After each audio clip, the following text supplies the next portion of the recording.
Hello everyone, welcome back to my channel. Today, I bring you the next video in the story of Hoài and Hùng. Under the faint sunlight of a winter morning, Hoài stood quietly in the small vegetable garden behind the house. The pale light, not warm enough to comfort, stretched across each row of soil, revealing clearly the traces of a season that had not turned out as she had hoped. The kohlrabi plants she had carefully tended now drooped low, their leaves curled, a dull green-gray and lacking vitality. The cabbages, still in the early stages of forming their heads, showed obvious weakness, while the soil around their roots lay drier than usual, even though Hoài had been diligent with watering. Beneath the ground, the carrots and radishes fared no better, growing slowly, stunted, far from the size she had imagined back when she first sowed the seeds. Hoài stood there for a long time, her hands clasped together, her eyes slowly sweeping across the familiar garden beds. Each row of vegetables represented her effort, early mornings rising before dawn, late afternoons spent over pulling weeds and adding fertilizer, and all the hopes she had quietly placed into the soil. Yet now, before her eyes, was only a withered, desolate garden, mirroring the doubts piling up in her heart. Her dream of expanding clean vegetable farming, of building a small farm to secure a more stable life and escape constant worries about making a living, suddenly felt fragile and distant. She let out a soft sigh. In that moment, Hoài realized that passion and love alone were not enough.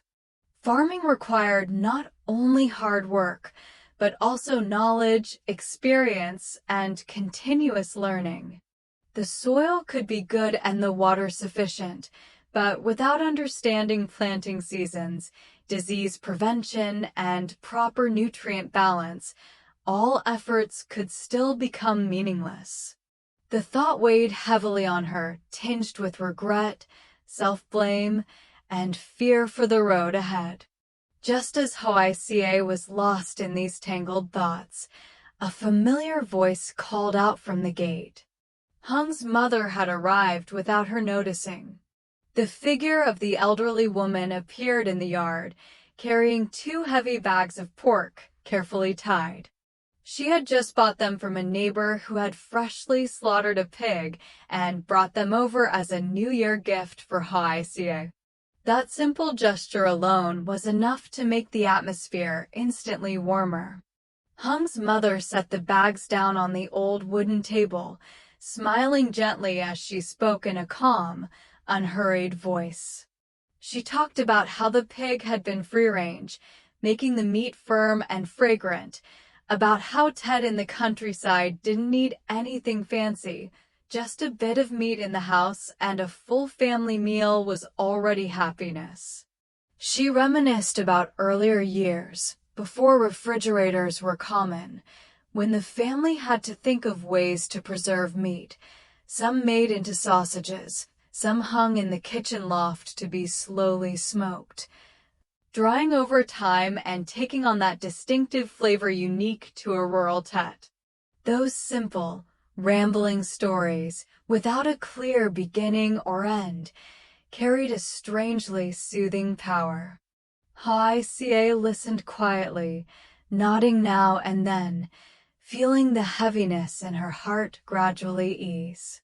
Hung's mother's care was not loud or showy, but it was sincere enough for Hoài to feel the warmth of human kindness, of everyday compassion and sharing. Amid worries about the garden and an uncertain future, this moment softened her heart, giving her a small renewed strength to keep going and not give up too soon. Hung returned home in an unexpectedly gentle yet profound joy, as if all the fatigue that had accumulated over time was soothed the moment he stepped through the familiar gate. The small house appeared just as it always had, unchanged in form, yet the feeling was entirely different. From the kitchen came the soft glow of a fire, the steady sound of his mother's voice, Hoi's quick footsteps moving back and forth, and Tony bustling around nearby, curiously watching everything. Together, they created a simple but warm scene, enough for Hung to clearly feel that he had truly come home. The family soon gathered together. The meal didn't need to be lavish, just a few familiar everyday dishes, but the atmosphere was noticeably livelier.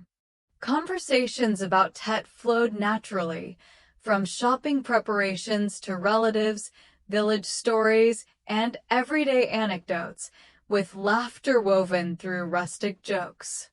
Sitting beside his mother, Hung listened and occasionally added a few words, a sense of peace rising within him, something he hadn't felt in a long time.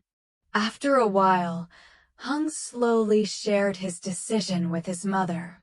He said that this year he would stay here to celebrate Tet with Hoài and Tony, instead of going back to his other home as in previous years. His voice was calm yet firm, reflecting careful thought behind the decision. He wanted to be with the people he considered family during the most important days of the year, to personally prepare for Tet, sit together at the New Year's Eve meal, and welcome the transition from the old year to the new in this familiar space. Then Hung mentioned Duc, his own child from a previous relationship. He said he hoped to bring Duc home to celebrate Tet together, so the boy would no longer feel out of place, so he could experience a true Tet with his father. Over the years, for many reasons, the child had endured not a little hardship, and Hung understood that the greatest way to make up for it now was simply to be present, to let his son know that he still had a place in the family.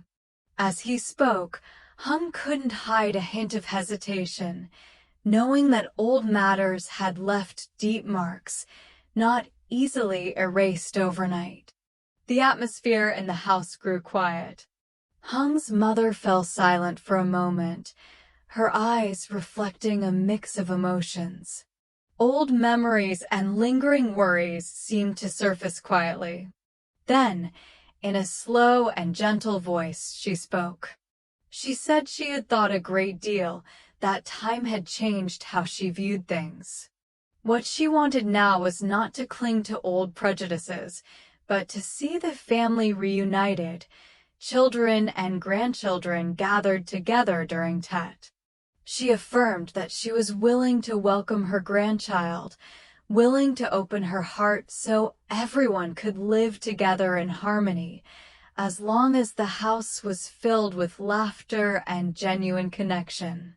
Her words were simple, yet they brought Hung a deep sense of relief, and helped Hoài realize that a quiet but important change had taken place. The days leading up to Tet passed in a rhythm that was busy yet warm.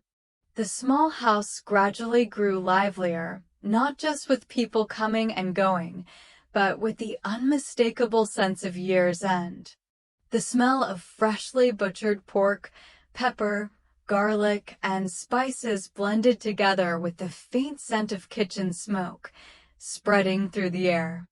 It was the kind of aroma that, with just one breath, made people feel that Tet was very near.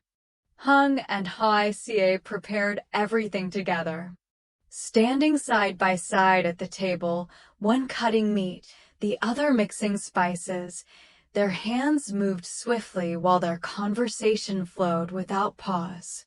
They discussed buying new clothes for Tony and Duc, choosing pieces that were warm, well-fitted, and suitable for the children's ages. They talked about where to take the kids during Tet, how to make sure they had fun while still feeling the spirit of traditional celebrations. These simple conversations carried deep care and affection. In the midst of their work, Hung brought up Hoài vegetable garden. He encouraged her not to lose heart, advising her to learn more about agricultural techniques to improve step by step. He believed that with persistence and clear direction, things would gradually get better.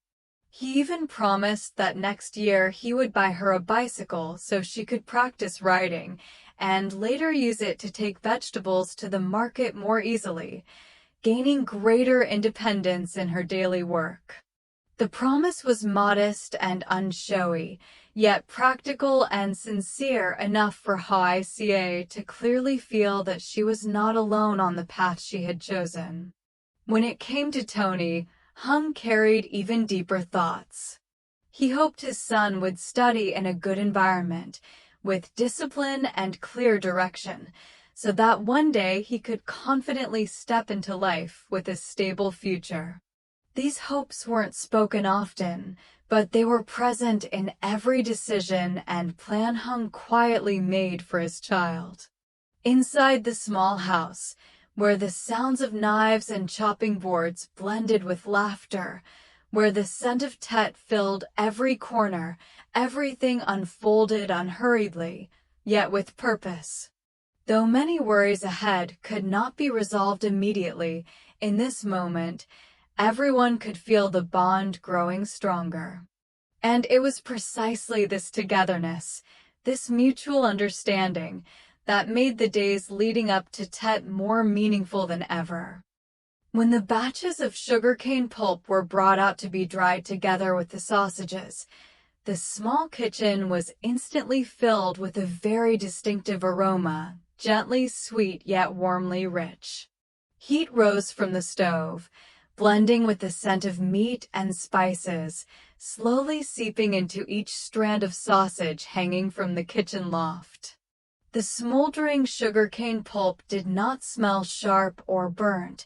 Instead, it spread gradually and persistently, evoking the familiar feeling of old countryside Tets, where everything was simple yet complete through care and patience. Hoài stood quietly for a moment in front of the fire. The reddish glow reflected on her face, revealing her thoughtful expression. The flames flickered, sometimes strong, sometimes weak, much like the ups and downs she and her family had endured. In that moment, worries about life, about the vegetable garden that had yet to recover, about unfinished plans, seemed to soften. In their place came a quiet but clear feeling, the comfort of being under a roof warmed by shared presence, with people who divided even the smallest tasks among themselves, preparing for Tet in the simplest way. Hoài suddenly realized that her life might still be full of shortages, still far from stable or abundant. Difficulties did not disappear simply because Tet had arrived. But what mattered most was that she no longer had to face everything alone. By her side were Hùng, his mother, and the children growing up with care and protection. That unity, their presence, formed a quiet yet enduring strength, enough to help them face and overcome each challenge, one step at a time, even though the road ahead was still long. The red fire continued to burn steadily, the sugarcane pulp darkening as it released its characteristic sweet fragrance. Each strand of sausage was slowly smoked, as if absorbing the very atmosphere of Tet into itself. The small kitchen was no longer just a place for cooking. It became the heart of togetherness, where everyone stood side by side, listening to the crackle of the fire, feeling the subtle shift of the year's final moments. That Tet, on the surface, might not have seemed lively or lavish. But to Hoài, it was warm enough. Warm from the glowing stove that burned throughout the days leading up to Tet. Warm from the lingering scent of sugarcane smoke that clung to the small house, settling into every corner of the kitchen, every fold of clothing. And most of all, warm from the human heart, from people slowly learning to understand one another more deeply, to accept one another more fully, leaving old prejudices behind to move toward a shared future. In that simplicity, Hoài understood that the value of Tet did not lie in how much material abundance there was, but in whether the family still wanted to sit together. As long as there was sharing, as long as there was companionship, then no matter how uncertain the road ahead might be, they would still have enough faith to keep moving forward.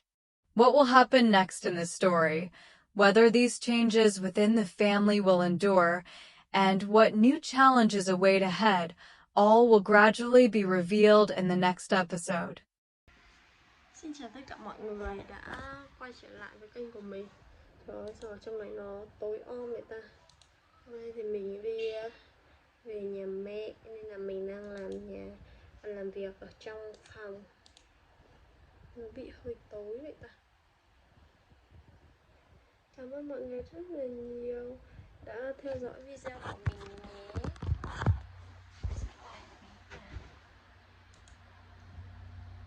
Sáng hơn rồi.